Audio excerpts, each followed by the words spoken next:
السلام عليكم ورحمة الله تعالى وبركاته. مرحبا بكم في قناة وصفات فاطمة، فيديو جديد ووصفة جديدة. اليوم ان شاء الله غادي نشارك معكم كيك بطريقة لي سهلة ومبسطة، كيجي هشيش بزاف، خفيف، مع واحد الكريمة ديال الكراميل اللي سهلة بزاف، بجوج المكونات فقط، وكتعطي واحد المذاق خطير بزاف لهاد الكيكة هادي. كنتمنى فعلا نجربوها على هاد الطريقة هادي، وكذلك فأتنال إعجابكم. فالكيكة هذه بطبيعة الحال كتستاهل تجربة، فغير إلا شتي هذا الفيديو هذا فنوضي دابا وحضريها. كما العادة إلا كنتي جديدة في القناة وعجبك المحتوى، ندعوك بالانضمام بالاشتراك الأحمر الموجود أسفل الفيديو مع تفعيل خاصية الجرس باش هكا يوصلكم كل جديد. ما نطولش عليكم بزاف، نخليكم على المقادير مع باقي مراحل التحضير وفرجة ممتعة. فكمقادير غنحتاجو 4 ديال البيضات اللي كيكونوا على درجة حرارة المطبخ، كاس الا ربع ديال الزيت نباتية مع كاس الا ربع ديال السكر، واحد 2 الملاعق اللي كيكونوا كبار ديال الكاكاو حلو. فهنايا درنا كاكاو حلو لذلك نقصنا من الكمية ديال السكر. الا كنتو غادي ديروا كاكاو مر فبطبيعة الحال كتزيدوا من الكمية ديال السكر. عندنا كذلك واحد العلبة ديال الياغوت بنكهة ديال الفاني، 3 ساشيات ديال خمير الحلويات من وزن 8 غرام، رشه ديال الملح، و250 غرام ديال الدقيق الابيض لنوعيه جيده اي خاص بالحلويات. هادو هما المقادير اللي غادي نحتاجو، وعلى بركه الله غادي نمروا مباشره بطريقه التحضير. فكطريقه التحضير خدينا هنايا واحد الاناء وضعنا فيه 4 ديال البيضات، زدنا واحد الرشه ديال الملح، وكذلك كاس الا ربع ديال السكر حبيبات. من بعد خدينا الفوي، خلطنا مزيان البيض مع السكر، منها كنفك البيض وكذلك كندوب واحد شويه الحبيبات ديال السكر. من بعد كنزيد هداك الكاس الا ربع ديال الزيت نباتيه، وكنعاود نخلط الخليط مزيان حتى غادي ينسجموا لينا جميع المكونات. من بعد غنزيدو هذيك العلبة ديال الياغوت بالنكهه ديال الفاني اولا حتى الموز، فالنكهه اللي كانت متوفره عندكم ففيكم تخدموا بها. هنايا غادي نضيفو هاد العلبه هذه، وغادي نعاودو نخلطو الخليط مزيان على هذا الشكل هذا. وغادي نزيدو هذوك 2 الملاعق ديال بودره الكاكاو، وغادي نبداو نخلطو شويه بشويه حتى الكميه هذه غادي تدخل الخليط، وما غادي يبقاوش معنا التكتلات ديال الكاكاو.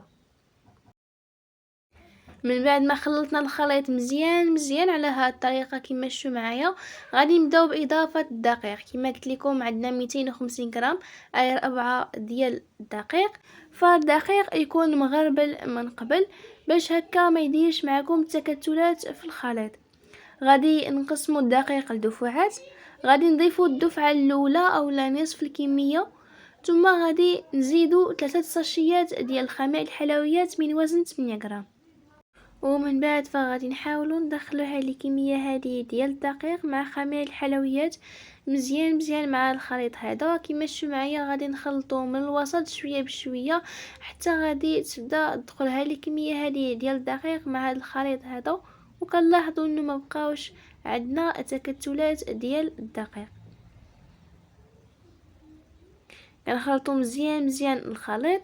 من بعد ما كندخلوا الدفعه الاولى فكنزيدوا الدفعه الثانيه، فغادي نضيفوا الكميه كامله 250 غرام كامله ضفناها دابا، وغادي نعاودوا ندخلوا هذه الدفعه الثانيه ديال الدقيق شويه بشويه حتى ما غاديش يبقاو معنا التكتلات ديال الدقيق.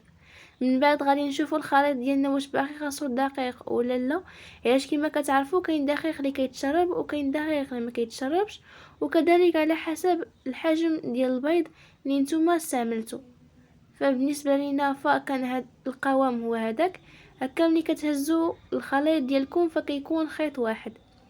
ضفنا اخر حاجه واحد الملعقه اللي كتكون صغيره ديال الخل، وغادي نعاودوا نخلطوا الخليط غير واحد شويه. هذا هو القوام ديالو. صافي دابا غادي نحيدو الفوي، ثم غادي ناخدو سباتولا وغادي نجمعو الخليط على هاد الطريقه هذه كما كتشوفوا معايا.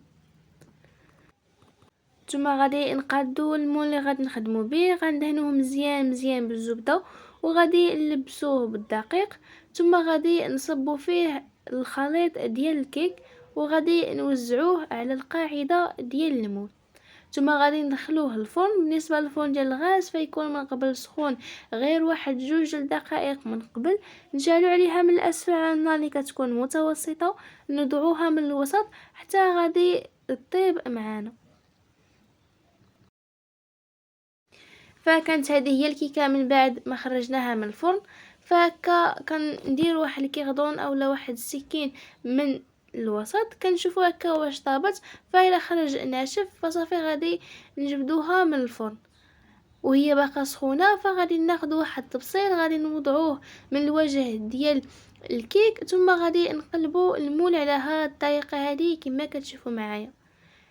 فراها كتجي رطبه بزاف خفيفه. فغادي نوضعوها جانبا، ثم غادي نمشيو باش نقادو السيرو.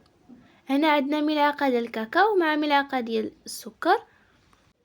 هنا عندنا واحد الملعقه صغيره ديال الكاكاو وملعقه صغيره ديال السكر.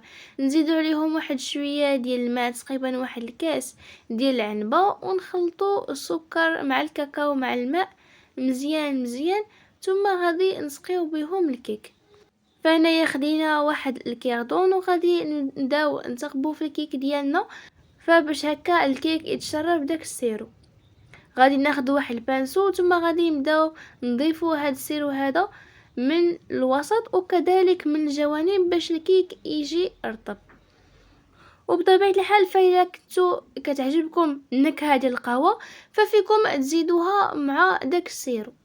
من بعد ما ضفنا داك الكاس ديال السيرو لهاد الكيك هذا فغادي ندوزو باش نحضروا لاصوص اولا الكريمه اللي غادي نخدموا بها. عندنا هنايا واحد 12 الحبه اولا 12 قطعه ديال الشوكولاته البيضاء اللي كندوبوها في حمام مائي. غادي نزيدوا ليها واحد 2 العلب ديال الفلون وغادي نخلطوهم مزيان مزيان مع بعضياتهم على هاد الطريقه هذه. غنزيدوا واحد الملعقه كبيره ديال الحليب وغادي نعاود نرجعهم من فوق الفرن بالتحريك المستمر حتى غادي نتحصلوا على هذا القوام هذا. فالطريقه ديالها سهله بزاف، واحد لاصوص اولا واحد الكريمه اللي نهائيا ما غاديش تاخذ لكم الوقت، غير 2 ديال المكونات فها هي واجده. فهكا تخدموا بها حتى في الطورطات. فهنايا غادي نعمل واحد الكميه من هاد الصلصه هذه حتى غادي نوزعها على الكيك كامل، وكذلك غادي نديرها من الجوانب. وبالنسبه للمرحله ديال التزيين فكتبقى اختياريه، كل وحده تزين باللي متوفره عندها. هكا بالحبيبات ديال الشوكولاته، الفيرميسيل، كذلك المكسرات اولا حتى الشوكولاته السوداء تذوبوها وتعملوها في شي بلاستيك، ثم غادي تعملوا دوائر على هاد الطريقه هذه كما كتشوفوا معايا باش هكا نتحصلوا على واحد الشكل بحال ديال الملفاي. ثم هنايا غادي ناخذ واحد الكيردون وغادي نبقى ندوز على هاد الشكل باش نتحصل على داك الشكل ديال الملفاي. فهذه غير فكره، فكل وحده الا بغات تزين بالطريقه ديالها. هنايا من بعد ما سالينا فعندنا القرقاع اللي مهرمش غادي نوضعوه من الجوانب على هاد الطريقه هذه كما كتشوفوا معايا. فالشكل ديالها كيجي غزال بزاف، كذلك الطعم ديالها فكتجي بنينه بلا قياس. غادي نستمروا على هاد الطريقه هذه ونتلاقاو في الشكل النهائي. وكان هذا هو الشكل النهائي ديال الكيكه اللي شاركناها معكم اليوم، اللي ضروري خاصكي تجربيها. فعلا كتجي غزاله بزاف، فيها واحد المذاق خطير، فعلا كتجي غزاله. هاد الصلصه هذه اللي زدناها من الفوق راه كتعطي واحد المذاق اللي غزال بزاف لهاد الكيكه هذه. كيكه سهله سريعه نهائيا ما كتاخذش الوقت، فدغيا غادي تحضريها وها هي واجده. هكا تحضريها للغوتي، كذلك الضيوف ديال الغفله علاش لا، فغادي توضعيها في الطاوله بطبيعه الحال وبوجهك احمر. كنتمنى هذه الوصفه هذه تنال اعجابكم وكذلك تجربوها. الى عجبتكم هذه الوصفه هذه ما تنساوش هكا تشاركوها مع احبابكم وصحابكم باش هكا تعم الفائده.